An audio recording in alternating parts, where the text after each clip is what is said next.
one of my pet peeves about the left that I would say they like to do is judge you by your worst moment. Yes. And And sometimes that's why MAGA is immune, because they can only do it to their own.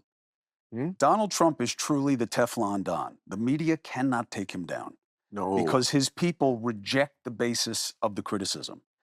There's an old expression, that if you have to decide whether or not to care about what someone says about you, the way you start is, well, who said it? What do I think of them? And people have made that assessment about the media. And they've said, you know what? I don't care what you say about him because I think that you allow a lot worse. And I think you're kind of what you say he is. And that's why they're not going to get Hegseth out. No. But they would be if it were the Biden administration. They can cancel all day on the left. They cannot take out members of MAGA. Trump would have to go bad on the guy. It would probably have to be a federal case to make him even think about it. And there is a power in that for him. I'm not gonna lie, Chris Cuomo, News Nation edition, love him. I don't know why. I just love him. He just got it. He got it to a T. And I think that's one of the reasons why I think the media they can no longer frame Trump anymore. I think a lot of people now, they don't give the media the benefit of the doubt when they come out and frame Donald Trump a certain way. Another pet peeve of mine, and I think we're going to be talking about a lot of pet peeves with the Democratic Party, because recently Stephen A. Smith announced that he's open to run in 2028.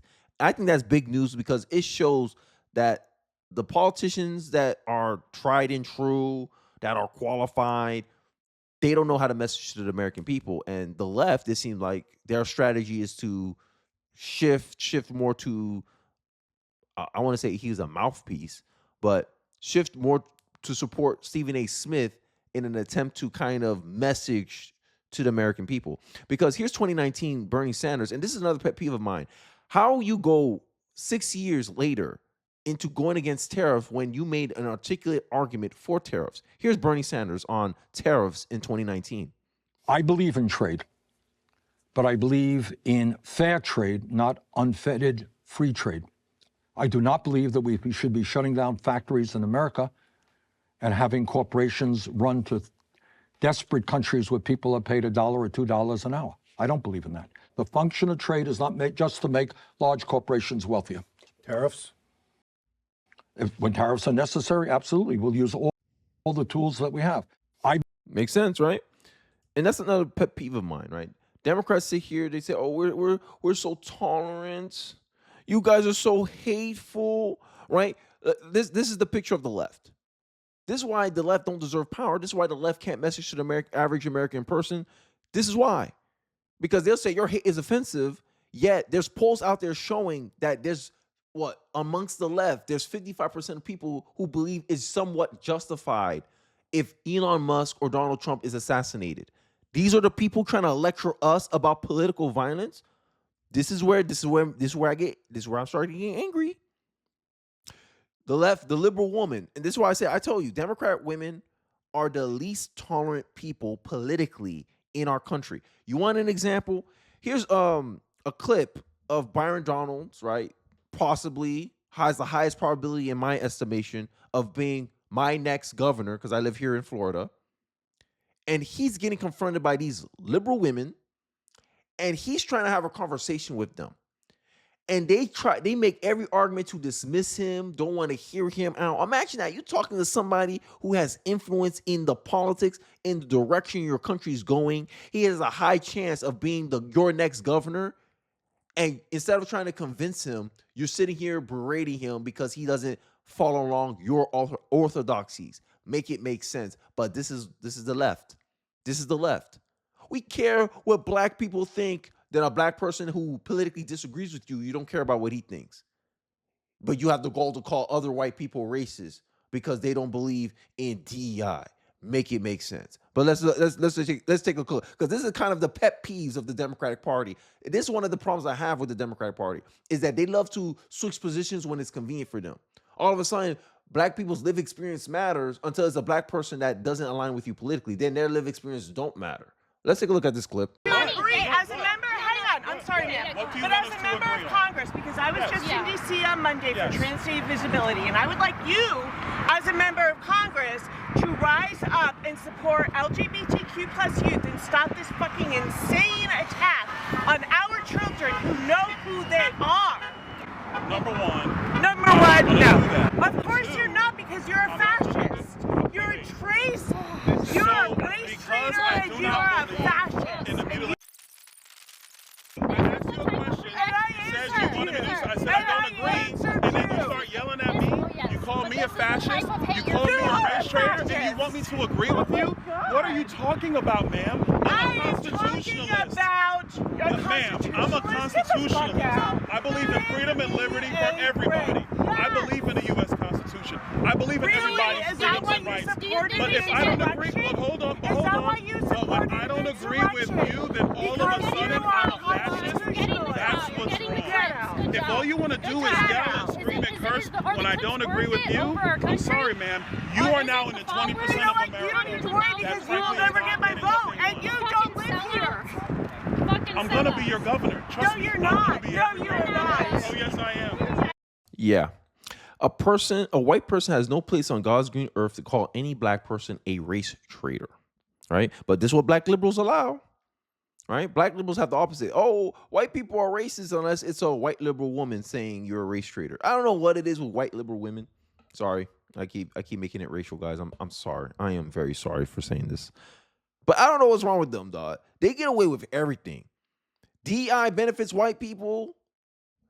But then you call it out, okay, let's remove DEI. Oh no, it hurts all people. But you just said white people benefit the most from DEI. Then you find out it's white liberal women that benefit the most from DEI. So let's remove it. No, we can't do that. We can't do that. No.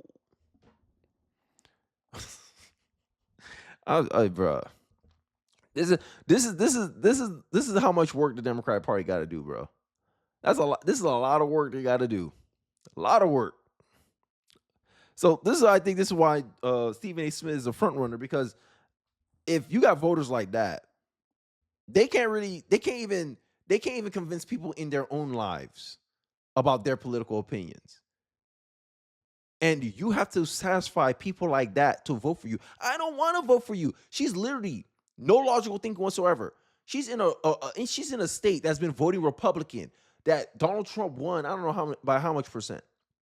It's damn near, it's the modern day Texas. And she's telling him, oh, you ain't gonna be my governor, or I'm gonna be your governor. I'm gonna be your governor. She's like, no. Who's the alternative? You don't deserve my vote because you don't believe in medically castrating children because they think they're opposite gender. Because you don't let kids live in delusion. That's why I won't vote for you. I'm telling you, left-wing ideology operates like a religion, but I digress. Let's get into this news about Stephen A. Smith's possible 2028 run.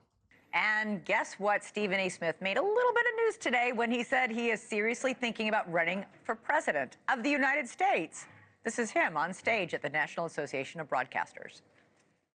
Unfortunately, over the last few weeks, I've had no choice but to get a bit more serious about it. I've been approached by people on Capitol Hill. I've been approached by people who are elected officials in office, whether it's governors or mayors or what have you, and people have legitimately and seriously asked me about that. I have no desire to be a politician. My life is pretty well. But I've decided I'm no longer going to close that door. I'm going to keep my options open. I'm going to entertain the possibility. And if it comes in 2020, late 2026, 2027, where I look at this country and I think it's an absolute mess, and there's legitimate reason to believe, whether it's via exploratory committees or anything else, that I indeed would have a legitimate shot to win the presidency of the United States, I am not going to rule it out, and I'm not playing. I just think. Damn, imagine that. A Republican outsider that won the election, Donald Trump, was a billionaire, businessman, famous, already known. And it seems like the left is trying to play the same playbook. But who knows? Let me know in the conversation. Do you think Stephen A. Smith has a good chance to appeal to middle America? I can understand him. I can see where he's coming from. I think he's more honest and authentic than most Democrat politicians, right? Because I think that's my number one criticism of Democratic politicians is that they don't come across authentic. And actually, I know they're not authentic because they stand for things that logically makes no sense to me. But then when I infer their motivations, political motivations, okay, how does this benefit them politically? Everything they do makes sense. It's just they're not upfront with that. And I think that's one thing that people like about Donald Trump is Donald Trump's upfront. I'm a levy tariffs. China, if your ass don't pull back your tariffs, I'm gonna increase it 50%. Keep playing with me. And we're like, this is how Donald Trump is. Donald Trump is like a family member that you know very well. You know, hey, look, you don't mess with him. You don't mess with him.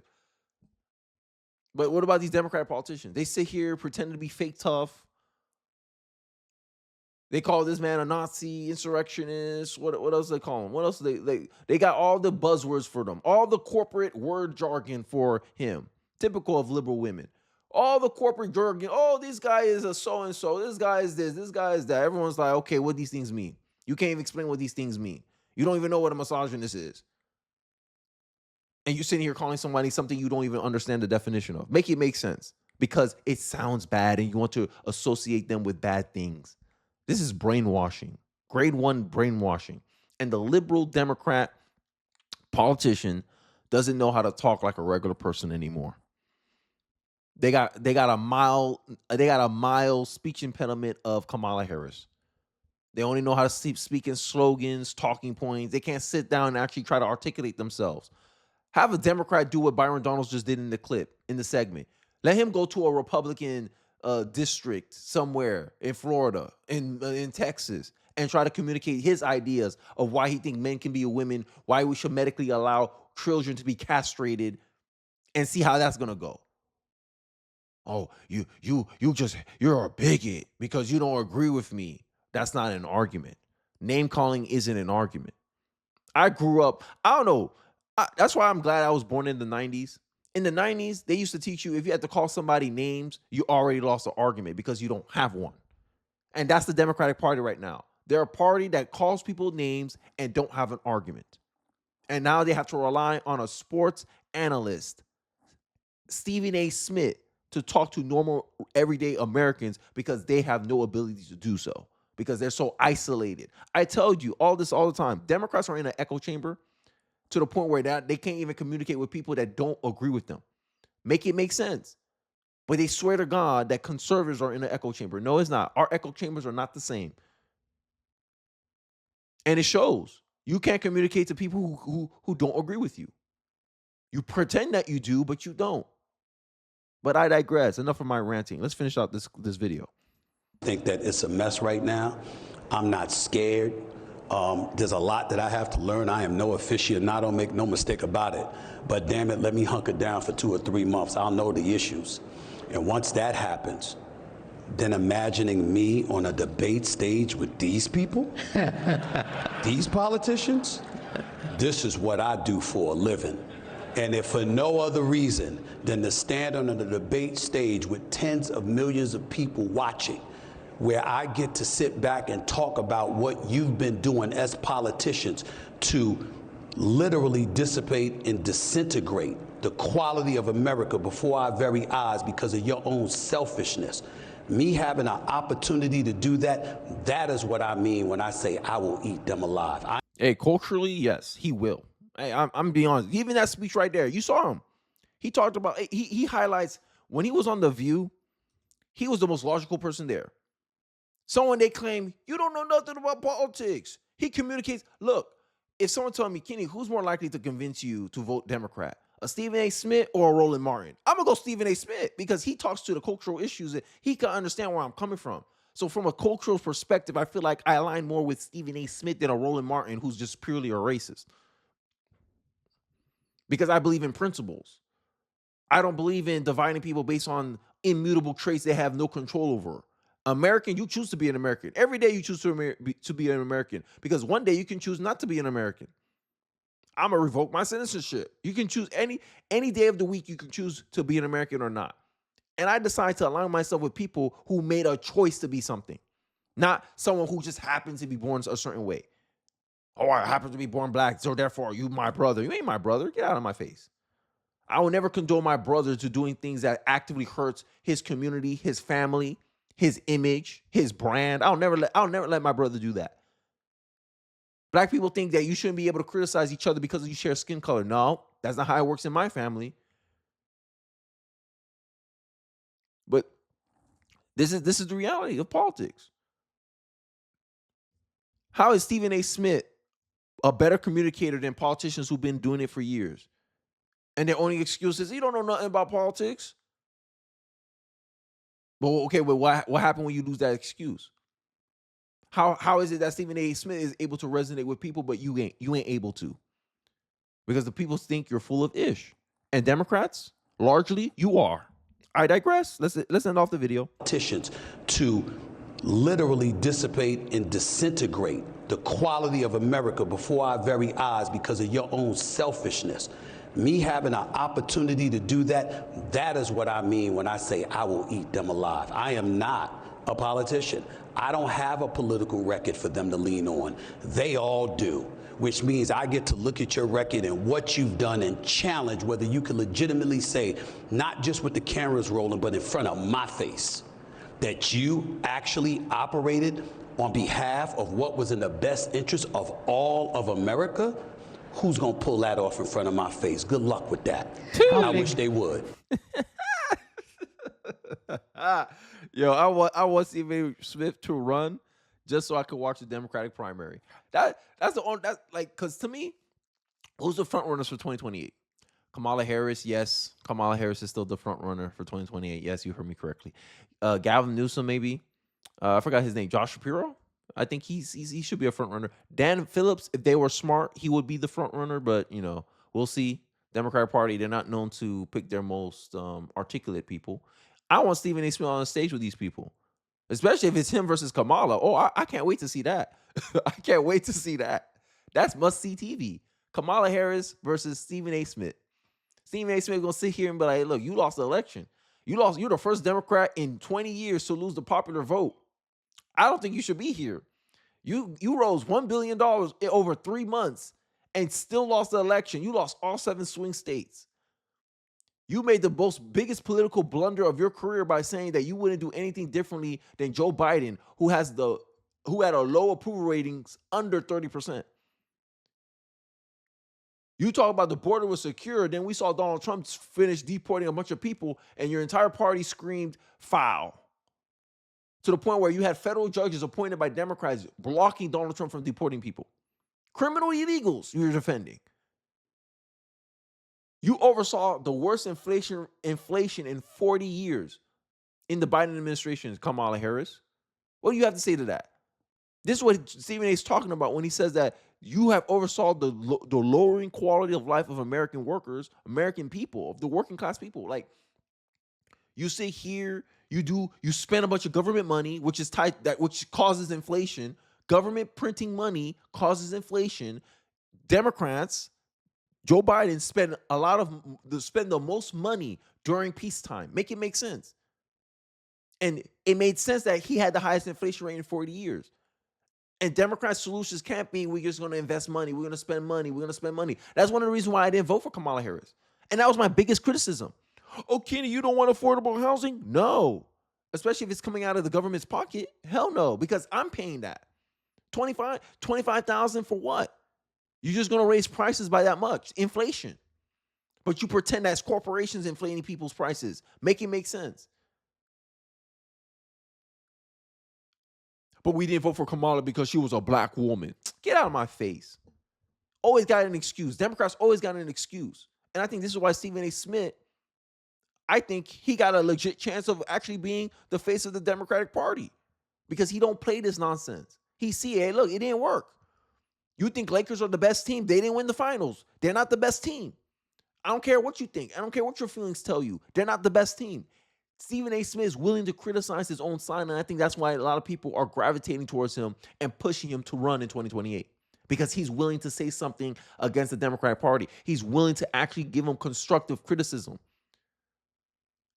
Kamala Harris did a lot of things. People There's people on MSNBC that said that Kamala Harris ran a perfect campaign. She didn't run a perfect campaign. If she ran a perfect campaign, she would be president right now.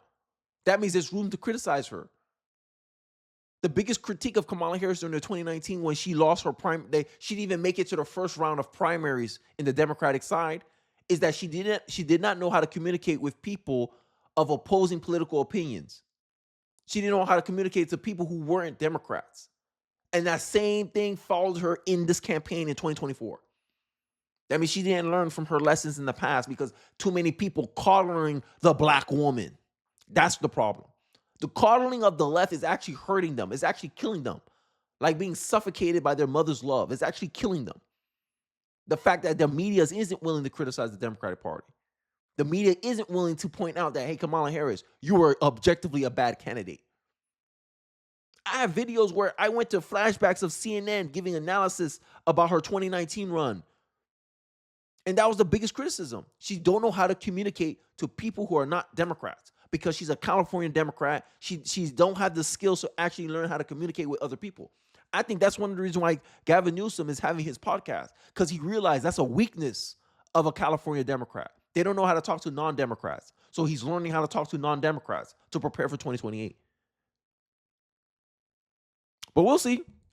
I'll leave off there. Let me know Stephen A's chances in the election. If you're a Democrat, would you vote for Stephen A. Smith? Do you think Stephen A. Smith is the Democrats' best choice? If you don't think so, let me know a candidate who is Democrats' best choice to being the front runner in the 2028 election. I'll be interested to hear your choices, your options, what you guys decide, or what you guys bring up in the comment section below. Don't forget to like, comment, subscribe. I appreciate you guys watching the end of the video. I'll catch you guys on the next one. Peace.